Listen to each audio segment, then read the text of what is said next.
মনে হচ্ছে আবারও কোনো গন্ডগোল হবে। সদরপুরের লোকেরা আজকে থানার সামনে ধর্ণা দিতে বসেছে। চলুন গিয়ে দেখুন।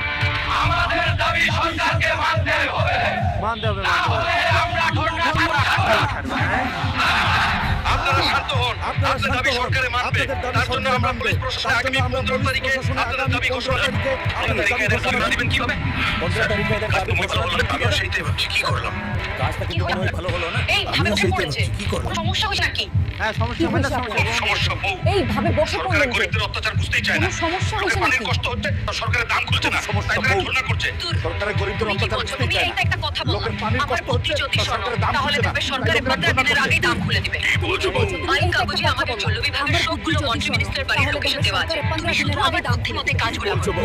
আইন কাগজে আমাদের জল বিভাগের সবগুলো মন্ত্রী মিনিস্টার বাড়ির লোকেশন দেওয়া আছে। তুমি শুধু আমার বুদ্ধিমতে কাজগুলো করো, দেখবে কাজ সাকসেস 100। স্যার এই রাতে যাওয়াটা কি ঠিক হবে?